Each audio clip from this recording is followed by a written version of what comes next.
After my daughter went missing, I pleaded in the group chat, "She's been gone 72 hours, help me search." My mother shared her book club photos.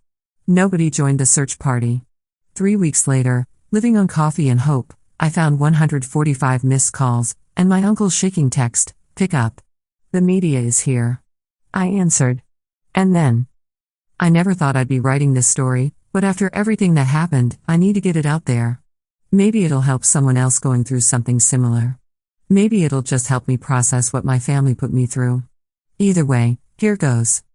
My name is Sarah, and 3 months ago, my 7-year-old daughter Emma went missing from our neighborhood playground.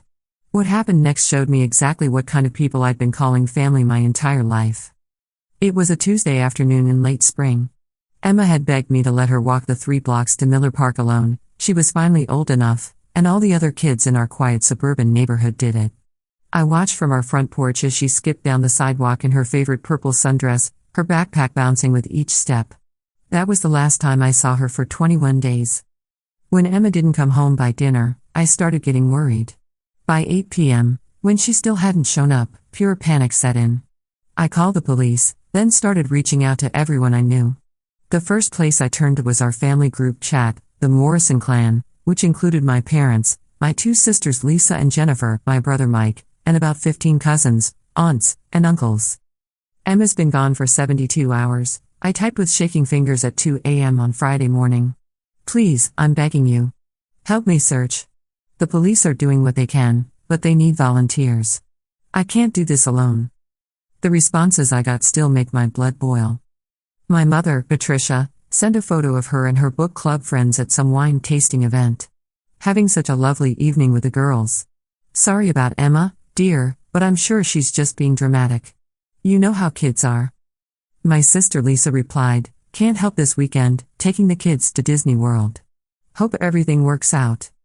Jennifer chimed in, "Maybe try checking with her friend's parents again? I'm sure she's fine. Kids wander off all the time." My brother Mike, who lived 20 minutes away, said, "Wish I could help sis, but I've got a golf tournament this weekend. Big money on the line." Uncle Robert, who I'd always been closest to growing up, just hearted my mother's wine photo. Cousin after cousin made excuses. Prior commitments. Too busy with work. She'll turn up. Don't worry so much. Kids these days. Not a single person from my family of 30-plus people showed up to help search for my missing child. You know who did show up? My neighbor Mrs. Chen, who barely spoke English but spent 18 hours walking through the woods behind our house calling Emma's name. My coworker Jake, who I'd only known for 6 months, organized his entire church to distribute flyers. Complete strangers from Facebook groups dedicated to finding missing children drove hours to join search parties.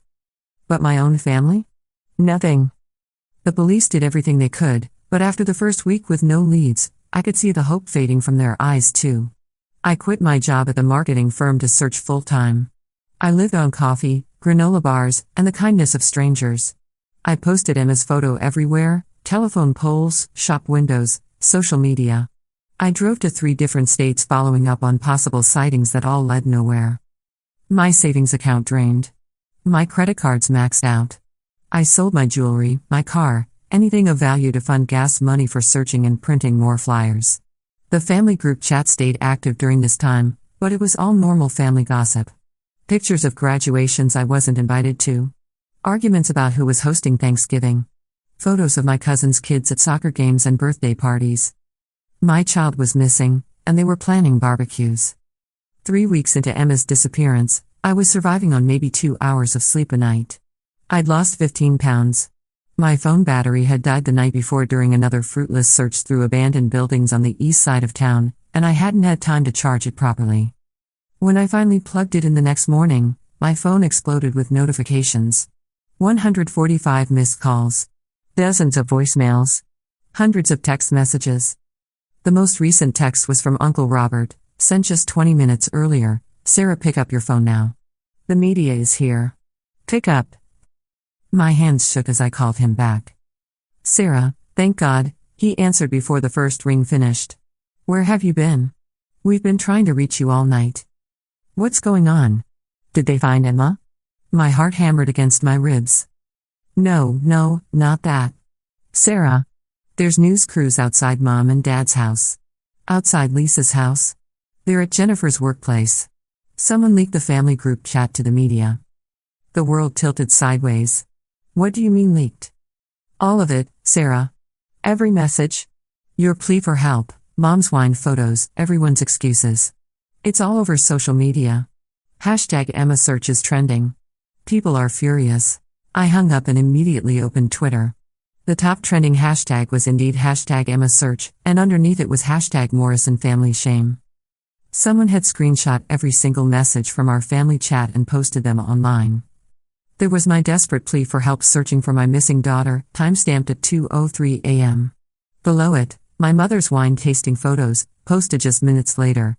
Then screenshot after screenshot of my family making excuses, dismissing Emma's disappearance, treating it like an inconvenience. The internet had done what it does best, it exploded with righteous fury. The comments were brutal but accurate. Imagine your 7-year-old granddaughter is missing and you post wine photos instead of helping search. This family is disgusting. That poor mother begging for help and they're talking about golf tournaments. 30+ family members and not one helped look for Emma? I'm a stranger and I drive across the country to help. The book club photo her granddaughter is missing is the most heartless thing I've ever seen. Local news picked it up first, then national outlets. By noon, CNN was running a segment called Family Abandons Mother During Daughter's Disappearance. The screenshots were everywhere: Facebook, Instagram, TikTok, Reddit. My phone rang constantly. Reporters wanting interviews. Producers wanting me on talk shows. But most importantly, tips about Emma started pouring in like never before. The media attention did something the police's initial efforts couldn't: it made Emma's disappearance impossible to ignore. Her photo was on every news channel, every social media platform. Millions of people were now looking for my daughter. And on day 21, we found her. A truck driver in Nevada saw Emma's photo on the news and called the tip line. He'd seen a little girl matching her description at a rest stop with a man who seemed nervous and wrong.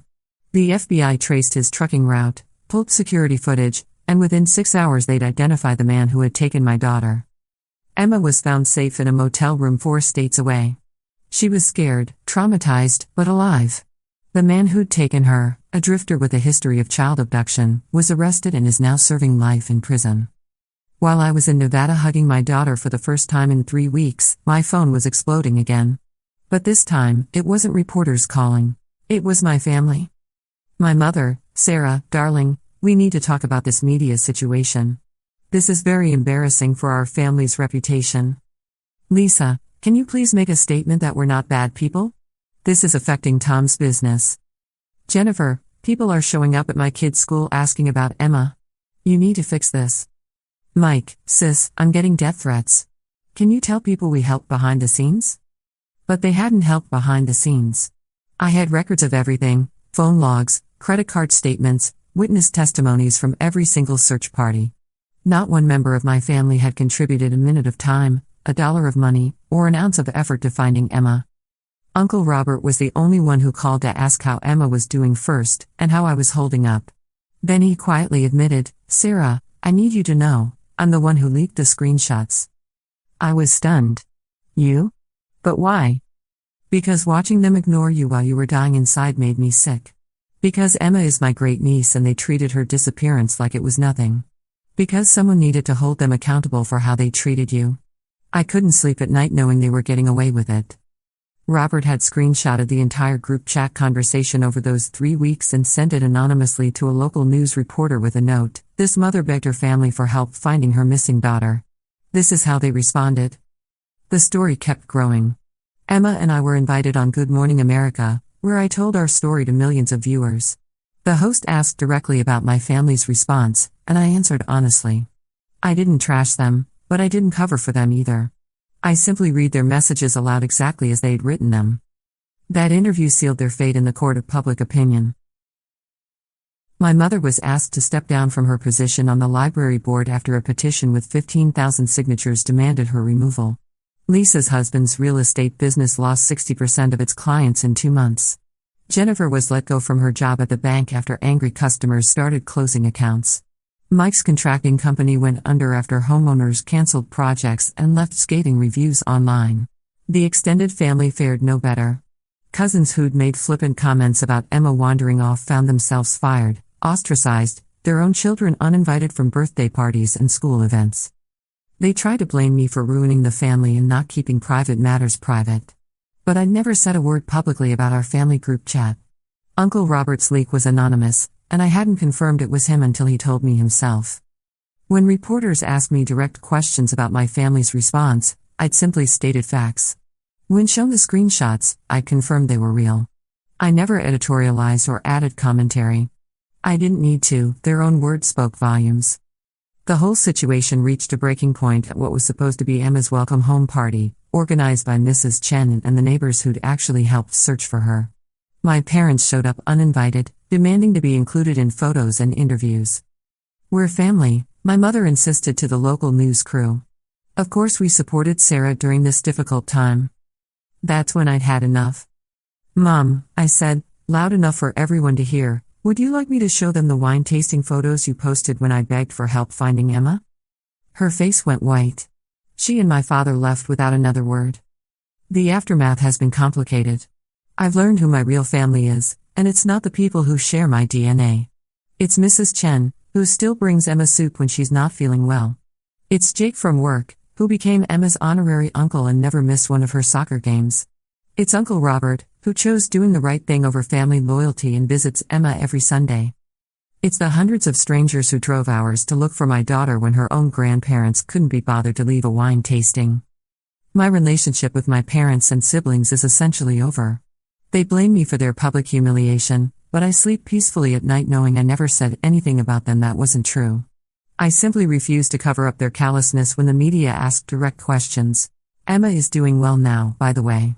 She's back in school, seeing a therapist who specializes in childhood trauma, and slowly returning to her normal 7-year-old self. She doesn't fully understand why Grandma and Grandpa don't visit anymore, but she's surrounded by people who actually love and protect her. Sometimes people ask if I regret how everything played out with my family. They ask if I wish I'd handled it differently, kept things private, protected their reputations. My answer is always the same. I regret that my family showed such little concern for my missing child that their behavior became a national news story. But I don't regret telling the truth when asked about it. Emma deserved better from her family. I deserved better from mine. And sometimes, the only way people learn there are consequences for their actions is when those consequences become impossible to ignore. The best part of this whole ordeal? The search efforts that began when Emma's story went viral haven't stopped. The Facebook group that formed to find her has helped locate 12 other missing children in the past 2 months. Mrs. Chen started a neighborhood watch program that's been adopted by communities nationwide. Jake's church now has a standing volunteer team for family emergencies that's helped dozens of people. Something beautiful grew from something terrible, and Emma's disappearance ultimately helped save other children and brought communities together. As for my family? Last I heard, they started their own group chat, one without me in it. Which is perfectly fine, because I've learned that family isn't about shared DNA or group chats or holiday traditions. Family is about who shows up when everything falls apart. And now I know exactly who my real family is.